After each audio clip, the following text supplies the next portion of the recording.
नमस्कार, आप देख रहे हैं न्यूज 24। आपके साथ मैं हूं रवि ठाकुर। आज यानी 6 मई को किंग्स चार्ल्स की लंदन में ताजपोशी हो रही है। इस समारोह को दुनिया के सामने बेहद शाही, ठाट बाट और तड़क भड़क के साथ पेश किया जा रहा है। अपनी तरह के इस अनोखे राज्याभिषेक समारोह को ब्रिटेन ही नहीं, पूरी दुनिया में करोड़ों लोग देख रहे हैं। ब्रिटेन ने ताजपोशी का जो पिछला शाही समारोह देखा था वो 70 साल पहले हुआ था।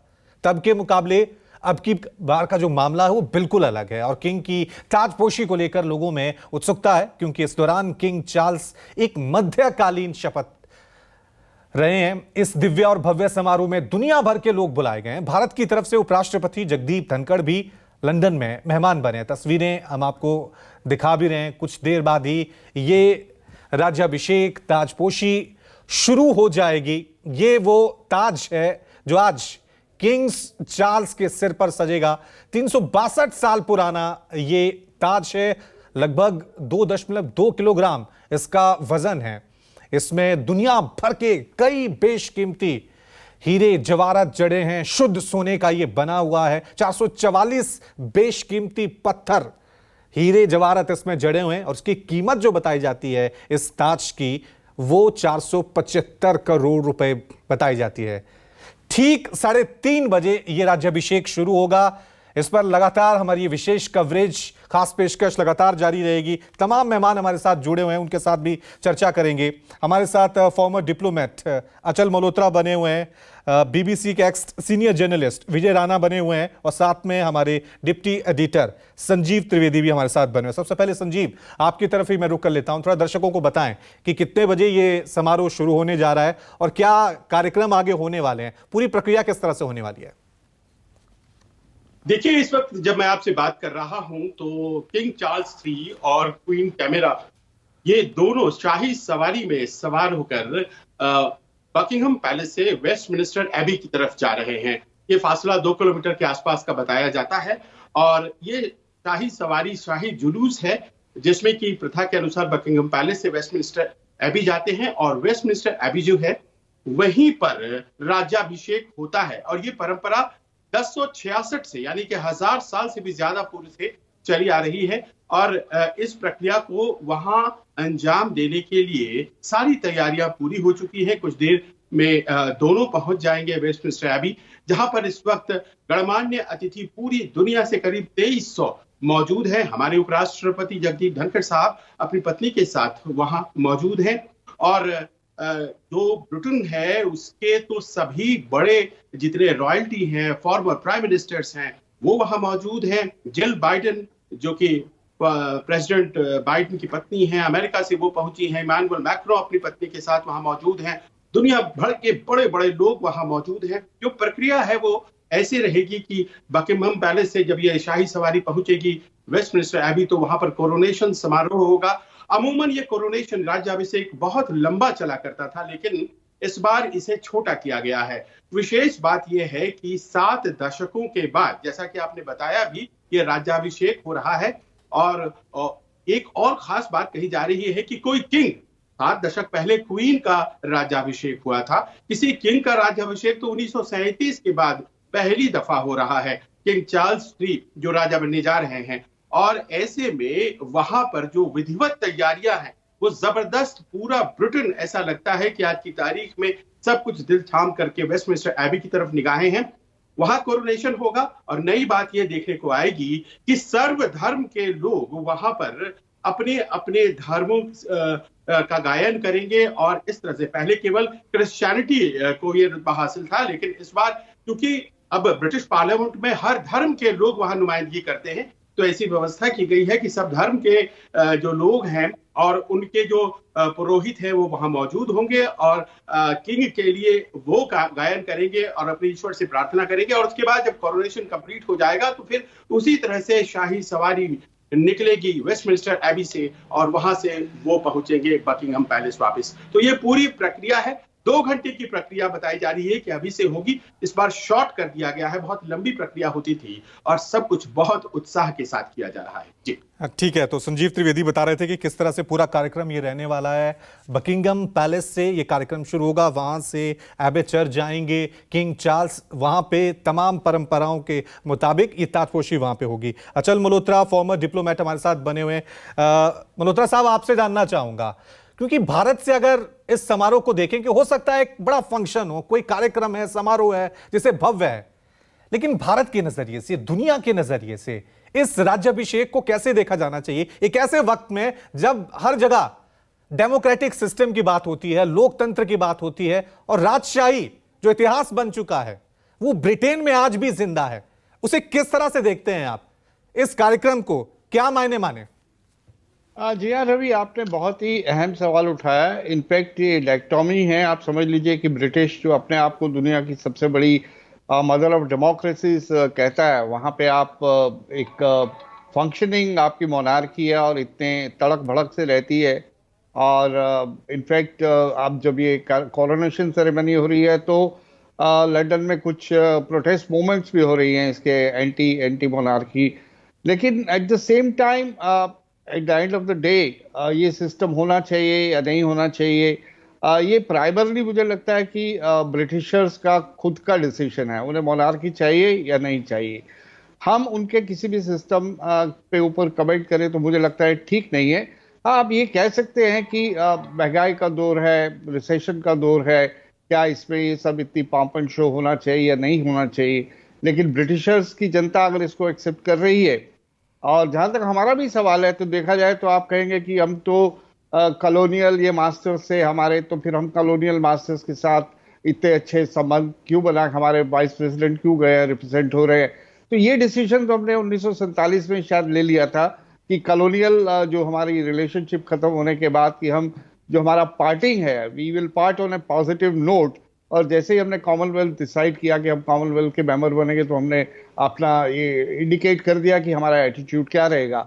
अब आप दुनिया भर में जो है इसको एक्नॉलेज और एक्सेप्ट किया जा रहा है। मतलब ऐसा नहीं है कि एक्सेप्टेंस नहीं है। अगर एक्सेप्टेंस नहीं होती तो इतनी बड़ी अटेंडेंस इस कोरोनेशन सेरेमनी में नहीं होती।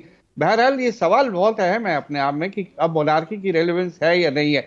इनफैक्ट मैं एक रिपोर्ट भी देख रहा था, शायद लंदन के किसी न्यूज़पेपर में थी, उन्होंने कहा कि एक प्लान है, उसका कोई कोड नेम भी है, जिसके अंतर्गत कोशिश की जा रही है कि ब्रिटिश की मोनार्की को छोटा बनाया जाए और मॉडर्न उसको मॉडर्न आउटलुक दी जाए। और इस पूरे हालात में जो आज के हालात हैं उसमें ब्रिटिश मोनार्क का क्या रोल है, उसके बारे में भी एक विजन प्रस्तुत किया जाए। तो बदलाव आ रहा है। देखिए, आप सेरेमनी में ही काफी बदलाव आए हैं। आज की सेरेमनी उतनी फॉर्मल नहीं होने वाली है जितनी की अक्सर हुआ करती थी, छोटी भी हो रही है। हालांकि इससे religious purely Christian dominated ceremony है, क्रिश्चियनिटी डोमिनेटेड, बट दूसरे रिलीजन्स के लोग भी वहां रहेंगे। यूके की जो डाइवर्सिटी है, एथनिक डाइवर्सिटी, रिलीजियस डाइवर्सिटी, उसको भी एक्नॉलेज किया जा रहा है। तो लगता है कि धीरे धीरे बदलाव है जो आएगा। और मोनार्की अभी भी जिंदा है बहुत से देशों में। हमारे हिंदुस्तान में अब इसको ऑफिशियली तो हम रिकॉग्नाइज नहीं करते हैं, बट अभी भी बहुत से राजा महाराजा हैं जो उसी तरीके से अपने ट्रेडिशंस को अपनी शादियों में और दूसरे तरीके से उसको चलाए चले आ रहे हैं। तो लेकिन वक्त लगेगा। मल्होत्रा साहब, ये इसमें कोई दो राय नहीं कि भारत में भी कभी अभी राजा और महाराजाओं का जो बना हुआ अस्तित्व बना हुआ है, लेकिन किसी भी राजा के लिए उसके ताजपोशी के खर्च के लिए देश की जनता का पैसा खर्च कर देना, 1000 करोड़ रुपया जो आंकड़ा अभी सामने आया है कि इस ताजपोशी के कार्यक्रम में खर्च होगा, इस पर हम चर्चा करेंगे। मेरे साथ बने हुए विजय राणा लंदन से हमारे साथ बने हुए। विजय राणा साहब, आपसे ही सीधा जानना चाहूंगा, क्योंकि 70 साल पहले ताजपोशी हुई थी और अब जो ताजपोशी हो रही है उसके खर्च को लेकर विरोध और अपने आप में अलग चर्चा शुरू हो गई है। तो क्या, किस तरह से अलग है ये जो ताजपोशी इस बार हो रही है जो 70 साल पहले हुई थी? क्या देख रहे हैं आप लंदन में? लोग कितने उत्सुक हैं, विरोध हैं, क्या देख पा रहे हैं लंदन से आप? देखिए, ये बात आपकी सही है कि पहली ताजपोशी इससे पहले 70 साल पहले हुई थी क्वीन एलिजाबेथ की। और अब प्रिंस चार्ल्स जो अब किंग चार्ल्स बन चुके हैं वो उनकी ताजपोशी होनी है। और ये एक बड़े ही मुश्किल माहौल में हो रही है। कोविड के बाद ब्रिटेन की अर्थव्यवस्था पर भारी दबाव है, महंगाई रिकॉर्ड स्तर पर है, बहुत सारे लोगों को का आर्थिक जीवन बहुत मुश्किल में है, और इवन जो कहना चाहिए कि रोजमर्रा की जिंदगी चलाना भी उनके लिए मुश्किल है। तो यहाँ एक बहस ये जरूर है कि क्या ऐसे में इतने भारी खर्च करके इस तरह का पॉम्प एंड शो और पेजेंट्री होनी चाहिए या नहीं होनी चाहिए, ये बहस है। लेकिन इस सब बहस में जो मुझे लगता है, जो यहाँ का जो मैं माहौल देख रहा हूँ, यहाँ की जो आम जनता है कुल मिलाकर के अपनी राजशाही से बहुत प्यार करती है। और हमें ये भी थोड़ा ध्यान रखना होगा, ये उस तरह की राजशाही नहीं है जो आज से मध्यकालीन युग में हुआ करती थी। ये एक तरह से कॉन्स्टिट्यूशनल मोनार्की है। और ये हमें ब्रिटेन के इतिहास में यदि हम जाएं, तो जब यूरोप में एक के बाद एक राजाओं के तख्ते पलटे जा रहे थे, राजशाहियां पलटी जा रही थी, राजाओं को फांसी लगाई जा रही थी, तभी ब्रिटेन के राजतंत्र ने यह महसूस कर लिया था कि हमें अब बदलना होगा। और इसी बदलने की जो प्रक्रिया है, राजतंत्र ने यहां बार बार ये कोशिश की हम कैसे समय के साथ आगे बढ़ें। आपको याद होगा कि जब विंडसर कासल में आग लगी और बड़ा भारी खर्चे की बात आई, तो क्वीन ने कहा कि ठीक है, हम अपने राजमहल दर्शकों के लिए खोल देंगे। और वो दर्शक इतने बड़ी भारी संख्या में जाते हैं, 40 पाउंड टिकट होता है, कि उसका बहुत खर्चे का बहुत बड़ा हिस्सा राजमहलों पर टिकट से होने वाली आमदनी में हो जाता है। एक यहाँ तर्क ये भी दिया जाता है कि खर्च करना मोनार्की पर कोई बुरी बात नहीं है, क्योंकि टूरिज्म से मोनार्की जो है, ब्रिटेन में टूरिज्म का बहुत बड़ा अट्रैक्शन है। कितने लोग बकिंगम पैलेस, विंडसर कासल देखने जाते हैं, हैम्पटन कोर्ट पैलेस देखने जाते हैं, और तो उससे बड़ी भारी आय भी होती है। तो ब्रिटेन, और कुल मिलाकर के ये ठीक है कि आज ब्रिटेन दुनिया की महाशक्ति नहीं है, लेकिन फिर भी वो सेम्बलेंस तो रखना चाहेंगे। वो आज भी ये बिलीव करना चाहेंगे कि हम ग्रेट ब्रिटेन है, हम एक बड़े देश है, और बड़े देश की शान और शौकत के हिसाब से हमें अपने अपने जो पर्व है या जो राजशाही का समारोह है उनका आयोजन करना चाहिए। तो ब्रिटेन में इस तरह की भावना है। और जैसा कि हमारे पूर्व वक्ता मल्होत्रा साहब कह रहे थे कि यहाँ एक वर्ग जरूर है जो कहता है कि he is not my king. बड़े बड़े पोस्ट कार्ड प्लाकार्ड लेकर भी वो यहाँ सड़क पर खड़े हैं, he is not my king. और ये रिपब्लिकन लोग हैं, हमेशा से इस तरह के लोग रहे, लेकिन ये बहुत अल्प मत में है। तो कुल मिलाकर के ब्रिटेन की जनता नए नए नरेश का स्वागत करने के लिए देश भर में उमड़ी पड़ी है, जगह जगह आयोजन हो रहे हैं। तो मुझे नहीं लगता कि राजतंत्र के विरुद्ध कोई बहुत बड़ी हवा चल रही है, लेकिन हाँ, सुगबुगाहट जरूर है, आत्ममंथन जरूर है कि क्या ऐसे कठिन आर्थिक संकट के समय में हमें इतना भव्य आयोजन करना चाहिए। ठीक है। संजीव त्रिवेदी हमारे साथ बने। संजीव जी, क्योंकि हर कोई पॉलिटिकल साइंस का स्टूडेंट नहीं होता, तो मैं जरा चाहूंगा कि आप अपने दर्शकों को बताएं, क्योंकि होता है राज्याभिषेक हो रहा है, ताजपोशी हो रही है, करोड़ों रुपए का ताज पहनाया जा रहा है, उस ब्रिटेन के इस डेमोक्रेटिक सिस्टम में राजा की भूमिका क्या है, और भारत के जो राष्ट्रपति हैं उनसे और उनकी किस तरह से तुलना की जाए, कितना अलग है उनका कामकाज? देखिए, जैसा कि हमारे साथी लंदन से बता रहे थे राणा साहब के, कॉन्स्टिट्यूशनल मोनार्की का सिस्टम है, और जो कमोबेश भूमिका है यहाँ पर वो पार्लियामेंट की, जैसे हमारे देश में सब सर्वोपरि है, वैसे ही इंग्लैंड में भी सर्वोपरि है। और आप जानते हैं कि हमारी जो व्यवस्था है, भले ही हम उनके मातहत थे और 200 साल तक यहाँ पर उन्होंने शासन किया ब्रिटिशर्स ने, लेकिन बहुत सी चीजें हमने उनसे ही ली हैं। संविधान का एक बहुत बड़ा हिस्सा है जो हम लोगों ने उनसे लिया है। और जैसे यहाँ हमारे यहाँ पार्लियामेंट सुप्रीम है, उसी तरह से वहां भी पार्लियामेंट सुप्रीम है।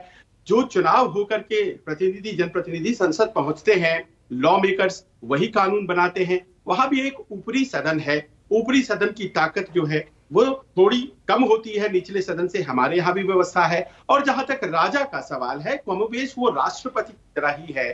जहां राष्ट्रपति के पास हमारे यहाँ जो पावर्स होते हैं वो प्राइम मिनिस्टर को दे दिए जाते हैं, और prime minister on behalf of the president of India exercise करते हैं। कुछ उसी प्रकार की वहां भी व्यवस्था है। और इसी कारण से, और ये बात मान करके चलिए कि ब्रिटिश कॉमनवेल्थ है, यानी कि केवल ब्रिटेन नहीं है जो कि क्वीन में विश्वास कर रहा है, बहुत से देश हैं अभी भी, और खास तौर पर वो तमाम देश जहां पर ब्रिटेन का आधिपत्य था, और 1947 के पहले जैसे हमारे यहाँ था, ये तमाम देश है अभी भी, जैसे मसलन ऑस्ट्रेलिया कितना बड़ा मुल्क है, लेकिन अभी भी वो ब्रिटिश कॉमनवेल्थ को बिलोंग करता है और उसके झंडे पर क्रॉस है, और वहां भले ही ये मांग चल रही है और हो सकता है कि आने वाले दिनों में वो इस व्यवस्था को खत्म कर दे।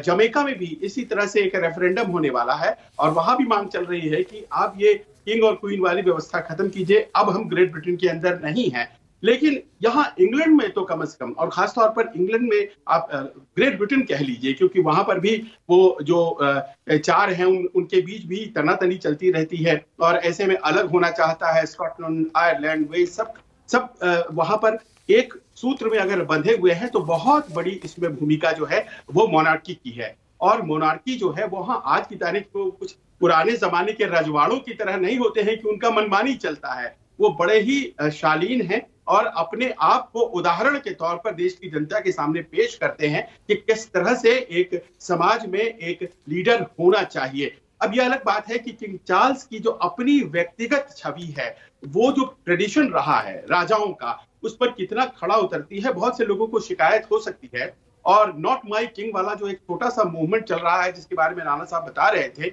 रिपब्लिकन्स का, वो दरअसल उनकी जो व्यक्तिगत छवि है उस कारण से भी है। और Princess Diana, Camilla Parker Bowles का उनकी जिंदगी में आना, और उसके बाद फिर उनकी शादी और किस तरह से वो क्वीन कॉन्सॉर्ट, उसके बाद फिर क्वीन, तो ये तमाम बातें हैं वो अपने आप में है। लेकिन इसके पहले देखिए क्वीन एलिजाबेथ के लिए कितना सम्मान था और कितनी ज्यादा, जब उनकी मृत्यु हुई थी पिछले दिनों, तो कितना ज्यादा ब्रिटेन सड़कों पर आ गया था। तो ये मोनार्की को लेकर वहां प्यार है और वहां पर कोई जबरदस्ती नहीं है। जैसे हमारी व्यवस्था है वैसे ही उनकी भी व्यवस्था है। बस यही है कि राजशाही को मेंटेन करने में वहां पर एक बड़ा पब्लिक ओपिनियन है जो अभी भी इस बात के लिए तैयार है। वो चाहता है कि हमारे जो राजा हैं वो यही रहे, और इस कारण से वहां पर ये बना रहेगा। लोगों के बीच ऐसी बहुत ज्यादा दुर्भावना राजशाही के खिलाफ नहीं है। ठीक है, ठीक है। अपने दर्शकों को बता दें कि हम टीवी स्क्रीन पे तस्वीरें भी आपको दिखा रहे हैं। ठीक 3:30 बजे इस कार्यक्रम की शुरुआत हो जाएगी। अभी जो खबर सामने आई है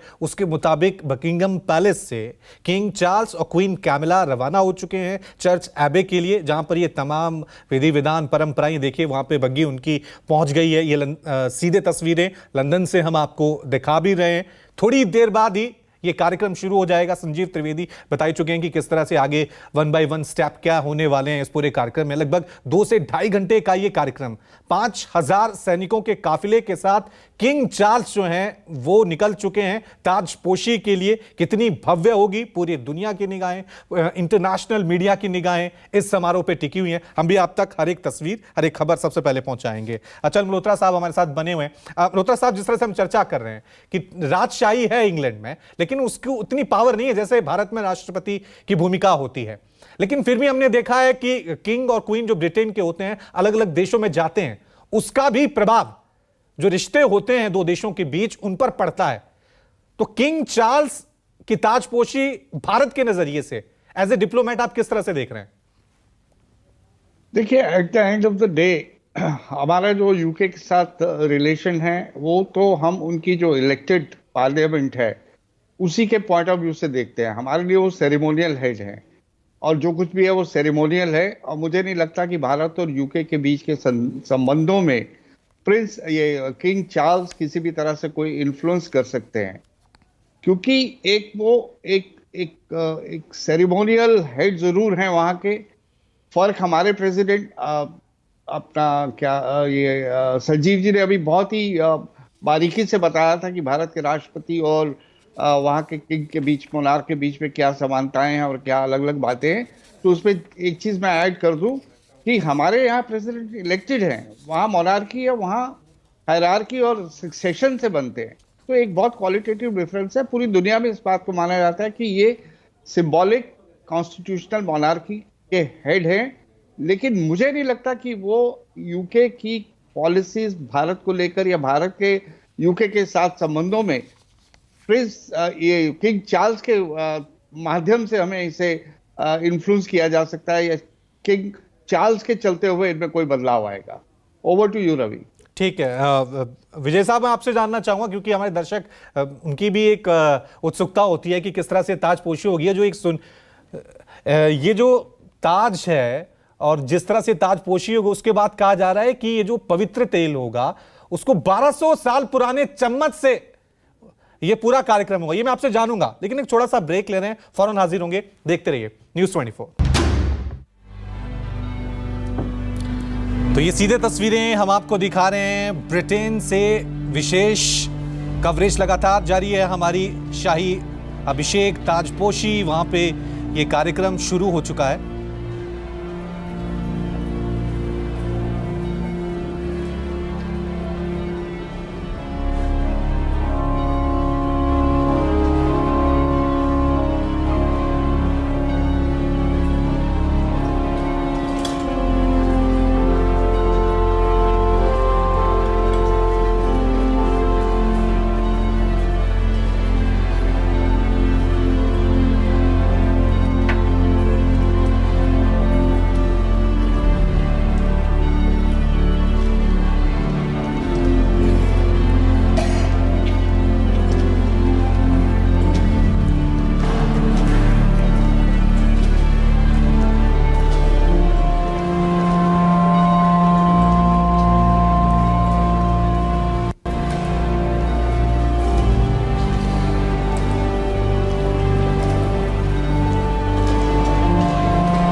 तस्वीरें हम आपको दिखा रहे हैं वेस्टमिंस्टर एबे चर्च की ताजपोशी की जो प्रक्रिया है, कार्यक्रम है, वो शुरू हो चुका है। तस्वीरों में आप देख सकते हैं किंग चार्ल्स, क्वीन कैमिला धीरे धीरे आगे बढ़ते हुए नजर आ रहे हैं। बस कुछ ही पलों बाद इनके सिर पर ताज नजर आएगा। कुछ ही पलों बाद किंग चार्ल्स और क्वीन कैमिला, ब्रिटेन के किंग और क्वीन, हालांकि पहले से घोषणा हो चुकी है, लेकिन ताजपोशी के बाद आधिकारिक रूप पे किंग चार्ल्स और क्वीन कैमिला तमाम विधि विधान रीति रिवाजों के बाद ब्रिटेन के किंग और क्वीन कहलाएंगे।